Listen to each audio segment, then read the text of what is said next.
Heart beat scan ఒక్క second లోనే world class 640 slide CT scan ఇప్పుడు మీ విస్టా ఇమేజింగ్ బంజారా హిల్స్ లో.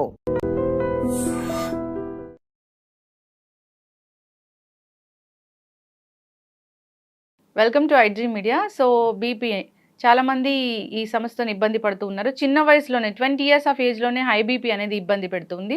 అసలు ఎందుకు ఈ సమస్య ఇంతలా వస్తుంది, మరి బీపీకి ట్యాబ్లెట్స్ వాడాల్సి వస్తే జీవితాంతం వాడాల్సిందని వివరాలు తెలుసుకుందాం. ఈరోజు మనతో పాటు ఉన్నారు ప్రముఖ general physician doctor Prashanth Reddy గారు from Renova hospitals Banjara Hills. Doctor గారు నమస్తే అండి. నమస్కారం అండి. డాక్టర్ గారు, జనరల్గా హై బీపీ సో ఒకప్పుడంటే 40-50 ఏళ్లలో చూసేవాళ్ళము, ఇప్పుడు అలా కాదు, 20 years ఆఫ్ ఏజ్ నుంచి చూస్తూ ఉన్నాము. అసలు ఏంటి హై బీపీ, ఎందుకు వస్తుంది?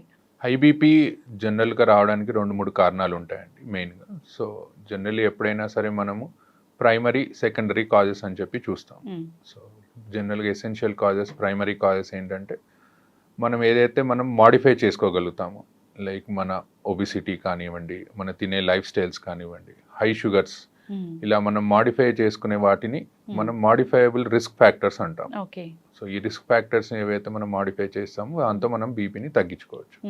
కొన్ని నాన్ మాడిఫైయబుల్ రిస్క్ ఫ్యాక్టర్స్ అంటాం. దాంట్లో మన జీన్స్, జెనెటిక్ కానివ్వండి, కిడ్నీ డిసీజ్ కానివ్వండి, లేకపోతే ఇంకేదైనా ఇతరత్ర మన బాడీలో ఉన్న ఆర్గన్స్ ప్రాబ్లమ్స్ ఉన్నప్పుడు దాన్ని నాన్ మాడిఫైయబుల్ రిస్క్ ఫ్యాక్టర్స్ అని తీసుకుంటాం. దానివల్ల బీపీ వస్తే మనం కంట్రోల్ చేయలేమా? ఇప్పుడు మాడిఫైయబుల్ రిస్క్ ఫ్యాక్టర్స్ ని మనం రోజువారీ మన లైఫ్ స్టైల్ మాడిఫికేషన్స్ చేసుకుంటే, లైక్ కరెక్ట్ ఫుడ్ తినడము, తక్కువ షుగర్స్ తినడం, టైంకి తినడం లాంటివి చేసుకుంటే జనరల్ గా ఏ ఏజ్ లో అయినా మన బీపీని కంట్రోల్ చేసుకునే ఛాన్స్ ఉంటుంది. అదే మన జెనెటిక్ ఫ్యాక్టర్స్ లేదా ఏదైనా ఆర్గన్ డిసీజ్ వల్ల వచ్చేవి మాత్రం దానికి సంబంధించిన మెడిసిన్స్ వాడి దాని పరంగా మనం తగ్గించుకోవడం జరుగుతుంది. ఓకే, అంటే ఇప్పుడు మాడిఫైబుల్ రిస్క్ ఫ్యాక్టర్స్ అంటాము. సో దాని వల్ల వచ్చే బీపీని మనం పూర్తి స్థాయిలో తగ్గించుకోవచ్చు, టాబ్లెట్స్ కూడా మానేయొచ్చా? మోస్ట్ ఆఫ్ ద టైమ్స్ అండి. ఇప్పుడు యంగ్ పీపుల్ జనరల్గా ఇప్పుడు మనం తీసుకుంటే ఎక్కువగా లేటెస్ట్గా 30 నుంచి 35 years వాళ్ళకు కూడా హై బీపీ లాంటివి చూస్తూ ఉంటాం. దానికి మెయిన్ కారణం మన లైఫ్ స్టైల్ అండి. అంటే హై కార్బోహైడ్రేట్స్ లేకపోతే ఫ్యాట్ ఉన్న ఫుడ్ ఎక్కువగా తినడము, అసలు ఎక్సర్సైజ్ అనేది చేయకపోవడము, ఇలాంటి హై సాల్ట్ ఫుడ్ తీసుకోవడం. సో ఇవన్నీ మనం కట్ డౌన్ చేసుకుంటే 100లో 90% of the people definitely tablet లేకుండా ఉండొచ్చు. ఓకే, ఎస్ డాక్టర్ గారు. సో ఈ ఏదైనా కిడ్నీ ఇష్యూస్ వల్ల లేదా ఇతర ఆర్గన్ డ్యామేజ్ అవ్వడం వల్ల లేదా జెనెటికల్గా అన్నారు అది వచ్చింది, సో వాళ్ళు లైఫ్ స్టైల్ చేంజ్ చేసుకున్నారు, సో బీపీ అనేది కంట్రోల్లో ఉంటుందా? పూర్తి స్థాయిలో తగ్గించుకోవడానికి ఛాన్స్ అనేది ఉండదా? ఉంటుందండి, అలానే ఏం లేదు. 50% ఆఫ్ ద పీపుల్లో ఇఫ్ ఒకవేళ మనం ఎర్లీగా డిసీజ్ని కనుక్కున్నట్టయితే మనం ఒకవేళ లైఫ్ స్టైల్ మాడిఫికేషన్స్ చేసుకుంటే డెఫినెట్లీ మనము యంగ్ ఏజ్లో డెఫినెట్లీ మనము టాబ్లెట్ లేకుండా ప్రయత్నం చేయొచ్చు. కాకపోతే ఏంటంటే వాళ్ళు ఫ్రీక్వెంట్గా ఫాలో అప్లో ఉండాలి. సో అప్పుడు మనం ఏంటంటే ఏమాత్రం బీపీ పెరిగినట్టు అనిపించినా వాళ్ళని మెడిసిన్ మీద స్టార్ట్ చేసుకోవాలి. ఓకే, ఎస్ డాక్టర్ గారు, అసలు బీపీ లెవెల్స్ అంటే ఏది హై బీపీ, ఏది నార్మల్ అంటారు? జనరల్గా మనము అమెరికన్ హార్ట్ అసోసియేషన్ అనే వాళ్ళది గైడ్ లైన్స్ ప్రకారం బీపీ అనేది తీసుకుంటాము. సో అందులో ఎప్పుడైనా 120/80 అంటే మనం అందరం బీపీ చూసి వాల్యూ చెప్తూ ఉంటారు. పైంది సిస్టాలిక్ అని, కింది డయాస్టాలిక్ అని అంటాము. సో 120/80 కంటే ఎక్కువ వెళ్తుంది అంటే పేషెంట్కి బీపీ వచ్చే లక్షణాలు స్టార్ట్ అవుతున్నాయని అర్థం. సో 140/80 కంటే ఎక్కువ వెళ్ళింది అనుకోండి, కంపల్సరీ దాన్ని మనం బీపీ కిందే పరిగణిస్తాం. ఈ మధ్యలో 120 నుంచి 130 మధ్యలో, 130 నుంచి 140 మధ్యలో ఉన్న వాళ్ళని స్టేజ్ 1, స్టేజ్ 2 కింద పరిగణించి వాళ్ళకి మెయిన్గా ఈ లైఫ్ స్టైల్ మాడిఫికేషన్స్ చేసుకోండి, మీకు టాబ్లెట్స్ అవసరం లేదు అని చెప్తాం. 140/80 కంటే ఎక్కువ ఉన్న వాళ్ళకి మాత్రం టాబ్లెట్స్ వాడమని స్టార్ట్ చేయమని చెప్తాం. ఓకే, కొందరికి ఓన్లీ డయాస్టాలిక్ మాత్రమే ఎక్కువగా ఉంటుంది కదా డాక్టర్ గారు, అది డేంజర్ అంటారా? డయాస్టాలిక్ జనరల్గా ఎక్కువయ్యేది మన లోపల ఏదన్నా ప్రాబ్లం ఉన్నప్పుడు అవుతుందండి. మెయిన్గా కిడ్నీ డిసీజెస్లో, లేకపోతే థైరాయిడ్ ఉన్న వాళ్ళలో, ఇలాంటి వాళ్ళు ఒబిసిటీ ఉన్న వాళ్ళలో, లేదా sleeping disorders problem, obstructive sleep apnea అంటాం, ఇలాంటి వాళ్ళలో జనరల్గా మనం డయాస్టాలిక్ బీపీ కూడా ఎక్కువ అవడం చూస్తుంటాం. India it's more dangerous than this systolic BP ఎక్కువ. సో దానికి కంపల్సరీ మెడిసిన్ వాడాల్సిందే. ఓకే, డయాస్టాలిక్ ఎక్కువ ఉన్నప్పుడు డయాస్టాలిక్ 90 కంటే ఎక్కువ ఉంటే మేము డెఫినెట్లీ ఫస్ట్ మెడిసిన్ అడ్వైస్ చేస్తాము, ఆ లైఫ్ స్టైల్ మాడిఫికేషన్స్ తో పాటు. ఒకవేళ తగ్గుతుంది అనుకుంటే మెల్లిగా మెడిసిన్ ని డిస్కంటిన్యూ చేస్తాం. ఓకే డాక్టర్ గారు, అసలు ఈ బీపీ 140/80 ఉంది, సో అలాంటి వాళ్ళు ఉప్పు ఎక్కువగా తినడం లేదా కొన్ని రకాల ఆహార పదార్థాలు ఎక్కువగా తినడం వల్ల బీపీ ఫ్లక్చువేట్ అవుతుంది, హై అవుతుంది అంటారు, సో అవి ఏంటంటారు? మెయిన్గా సాల్ట్ అండి. Mm. సాల్ట్ ఇంటేక్ ఎప్పుడైనా సరే తక్కువగా ఉండాలి. ఇప్పుడు కొంతమంది తినాల్సిన దానికంటే మోతాదుకు మించి సాల్ట్ తీసుకుంటారు.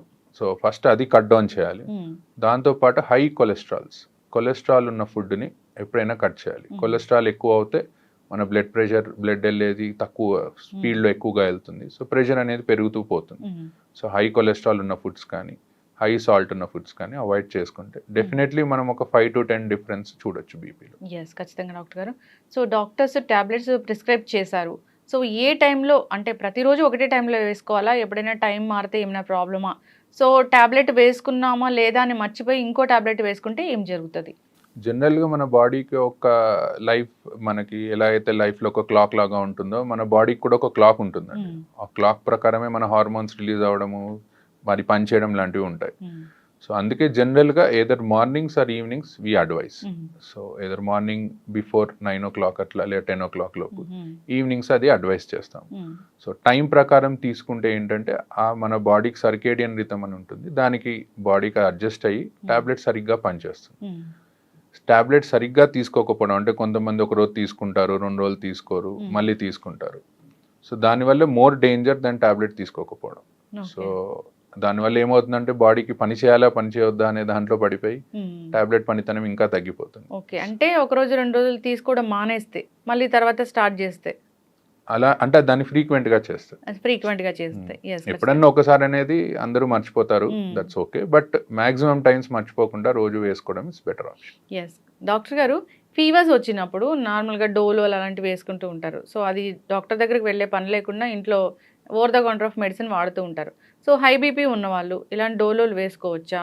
సో అలాంటప్పుడు బీపీ టాబ్లెట్ వేసుకోవచ్చా లేదా? సో జనరల్గా బీపీలో 2 types చూస్తామండి. ఇప్పుడు ఫీవర్ వచ్చినప్పుడు కొంతమందికి బీపీ పెరగొచ్చు, కొంతమందికి తగ్గొచ్చు. సో ఇన్ఫెక్షన్ చాలా ఎక్కువ ఉందనుకోండి, అప్పుడు బీపీ అనేది బాగా తగ్గిపోతూ ఉంటుంది. సో దాన్ని మనం షాక్ అని అంటాము సిచ్యువేషన్. సో అందుకే ఎప్పుడైనా హై గ్రేడ్ ఫీవర్ వస్తే మీరు డోలో ఇంట్లో వేసుకున్నా సరే వెళ్ళి డాక్టర్ని కలవండి. కలిసి ఒకసారి బీపీ చెక్ చేసుకుంటే తక్కువగా ఉంటే అప్పుడు పేషెంట్ కండిషన్ని బట్టి టాబ్లెట్ ఆపేయాలా, డోస్ తగ్గించాలా అనేది డాక్టర్ కెన్ డిసైడ్. ఎస్, ఖచ్చితంగా డాక్టర్ గారు. చాలా మంది ఈ మిస్టేక్ అనేది చేస్తూ ఉంటారు. ఎస్, దానివల్ల ఇబ్బందులు అయితే వస్తూనే ఉంటాయి.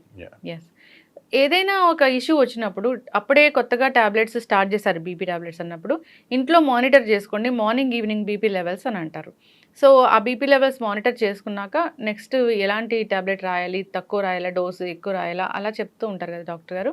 సో అప్పుడు ఏదైనా ఒక 2-3 రోజులు ఫ్లక్చువేట్ అయ్యి 2-3 రోజులు హైగా అయ్యి తర్వాత నార్మల్గా ఉంది లేదా లో అయిపోయినప్పుడు అప్పుడు టాబ్లెట్స్ రాయడం అనేది ఎలా ఉంటుంది, ప్రిస్క్రైబ్ చేయడం అనేది ఎలా ఉంటుంది? జనరల్గా ఎవరికైనా ఫస్ట్ టైం బీపీ వచ్చినప్పుడు అండి, ఎక్కువగా యంగ్ ఏజ్ వాళ్ళకి, let's take less than 50 years young age వచ్చిన వాళ్ళకి మేము ఏం చెప్తామంటే దేర్ ఇస్ హై ఛాన్స్ మన లైఫ్ స్టైల్ మార్చుకొని ఇలా చేసుకొని మనం బీపీ తగ్గించుకోవచ్చు అని. అండ్ ఒక్కొక్కసారి డాక్టర్ దగ్గరకు వచ్చినప్పుడు రీడింగ్ అనేది ఎక్కువ రావచ్చు. వైట్ కోట్ హైపర్ టెన్షన్ అంటాం, అంటే డాక్టర్ని చూడగానే బీపీ అనేది పెరుగుతూ వెళ్తుంది. సో అలాంటి వాళ్ళకి ఏం చెప్తామంటే మీరు ఒక 3 to 5 days 2 times in a day check చేసుకోండి రీడింగ్స్ అని. సో కన్సెక్యూటివ్ రీడింగ్స్ అండి, అంటే 3 consecutive రీడింగ్స్ 3 సార్లు ఎక్కువ వచ్చాయనుకోండి డెఫినెటివ్గా టాబ్లెట్ స్టార్ట్ చేస్తాం. సో 3 సార్లు కాకుండా ఒకసారి వచ్చింది మిగతా 2 times తక్కువ వచ్చింది అలా అనుకుంటే first life style modifications advice చేస్తాం. ఎస్, ఖచ్చితంగా డాక్టర్ గారు. సో బీపీ మిషన్స్ చాలా డిజిటల్ మిషన్స్ వచ్చాయి. సో వాటిలో చెక్ చేసుకుంటే వచ్చేది కరెక్ట్ వాల్యూ అయినా నార్మల్గా డాక్టర్ దగ్గరికి వెళ్ళినప్పుడు వేరే బీపీ మిషన్ ఉంటుంది, అది కరెక్టా? సో ఎట్లా అంటారు?